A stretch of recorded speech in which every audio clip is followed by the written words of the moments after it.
এখানে কতগুলি বিষয় কিন্তু আছে। কেন হয় এটা? এখানে কিন্তু একটা মনস্তাত্ত্বিক ব্যাপারও আছে। কেন হয়? অনেকে মনে করেন তারা কঠিন অনুশাসনের মাধ্যমে তাদেরকে বেড়ে উঠতে হয় বলে এক পর্যায়ে যে তারা মানবিক আবেগ এবং এই ধরনের যে প্রবৃত্তি সেটাকে প্রকাশের কোনো সুযোগ পান না, এবং সুযোগ না পাওয়ার কারণে তারা বিকৃতভাবে অন্য পথে চলে যান। এটা কিন্তু একটা কারণ হতে পারে। আবার আরেকটা কারণ হতে পারে, তারা এখন বড় রাজনৈতিক দল হয়ে গেছে। তারা মনে করে যে আমরা যদি এরকম ছোটোখাটো দু একটা অপকর্ম করিও তা আমাদের বিরুদ্ধে কোনো লঘু গুরুদণ্ড হয়তো হবে না, আমাদের দল আমাদেরকে সেভ করবে, হয়তো দল থেকে বের করে দেবে, কিন্তু বড় ধরনের কোনো দণ্ড আমাদেরকে পেতে হবে না যে আমাদের দল আমাদেরকে সাপোর্ট করবে। এই বিষয়গুলো কিন্তু হতে পারে।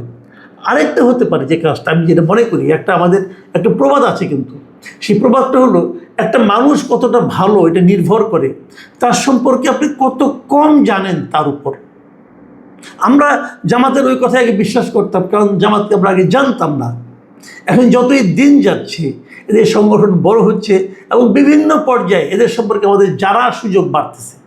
যখন জানার সুযোগ বাড়তেছে তখন আমরা এগুলো দেখতেছি।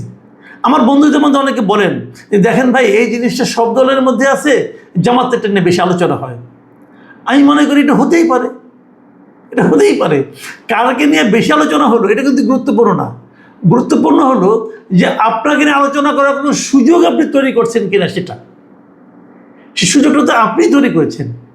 আপনি যদি আকাম কুকামগুলি না করতেন, মিডিয়া যতই আপনার বিরুদ্ধে থাক না কেন তত কিন্তু বলতে পারতো না। আর এখন তো সোশ্যাল মিডিয়ার যুগ। সোশ্যাল মিডিয়াতে জামাতের লোকজনের খুব প্রভাব আছে, এবং ফ্যাক্ট চেকিংয়ের নামেও কিন্তু জামাতের বেশ কয়েকটা প্রতিষ্ঠান আছে। এই ডিসেন্ট নাকি একটা আছে, ও তো জামাতের পুরো জামাতের পক্ষে সবসময় তারা নানা ধরনের কথা বলা বলি করতে থাকে। তো এখন এইগুলো তো তাদের আছে, তারপরেও এগুলি বেরোচ্ছে। এটা কিন্তু আমি মনে করি খুব শুভ কোনো সংবাদ তো নয়, বরং এটা একটা, আমি মনে করি যে একটা আতঙ্কের ব্যাপার আমাদের সমাজে।